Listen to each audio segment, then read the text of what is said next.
So Jung had this phrase that he liked, that he took from the alchemists, which was in sterquilinis invenitur.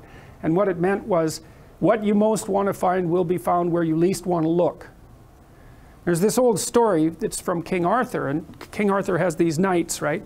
They all sit around a round table, which means they're roughly equal. That's what the round table means. And they're off to find the Holy Grail, and the Holy Grail is the most valuable object. That's what it means. So they're off to find the most valuable thing, but they don't know what it is, and they don't know where it is. But they know that there's a most valuable thing, so in some sense it's akin to them orienting themselves by the star. And they don't know where to look, and so what they decide is, they have the castle, and it's the middle of a forest, and so each knight decides to start looking for the Holy Grail by entering the forest at the point that looks darkest to him. And so what's the idea there?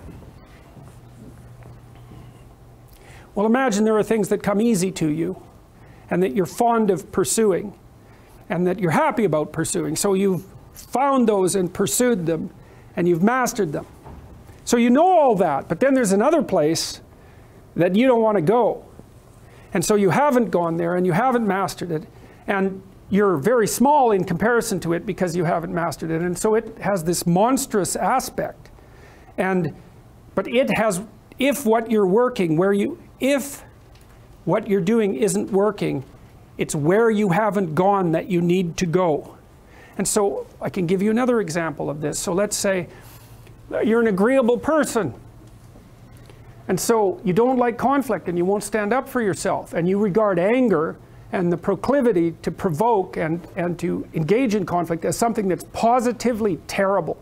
It's not only that you're not good at it, it's actually that it's wrong. So that's where you have to go if you're going to learn how to stand up for yourself. And imagine that you're afraid. Maybe you have something like agoraphobia.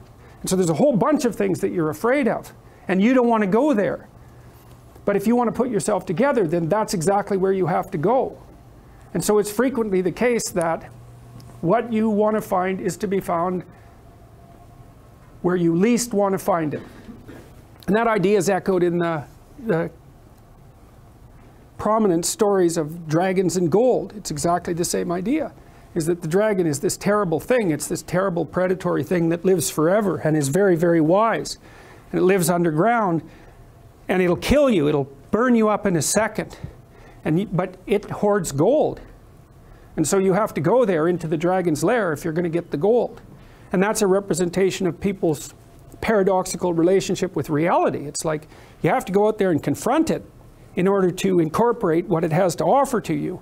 But the probability that that's going to be intensely dangerous and push you right to the limit, first of all, those are actually the same thing. If it didn't push you to the limit, you wouldn't gain anything valuable from it. So you don't get one without the other. You don't get the gold without the dragon. That's a very strange, very, very strange idea. But it seems to be accurate. So all of that's lurking underneath this, in this imagery of the whale.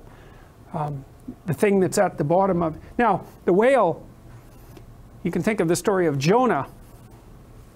What happens with Jonah is that roughly speaking, he's a prophet, and God tells him that he has to, if I remember correctly, God tells him that he has to go to this city and straighten it out because it's veered off the path and it's heading towards doom. And Jonah thinks, I'm not going to that city to tell those people anything like that because they're not going to be very happy with me just showing up there and telling them, you know, everything they're doing wrong. And so he hops on a boat and tries to get out of there. And then God conjures up this huge storm, and the boat is about to be swamped. And the sailors, they're worried, I think, about making the boat lighter, something like that.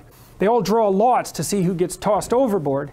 And Jonah admits that it's actually his fault because God's upset with him because he got this direct command to go straighten out the city, and he ran off. And so the sailors they're not happy about this, but they throw Jonah overboard, and the sea's calm, and a great fish comes up, a whale, and swallows him. And then he's down in the fish for 3 days, and it throws him up on the dry land, and then he's learned his lesson by that time, and he goes off to pursue the proper destiny, to pursue his proper destiny.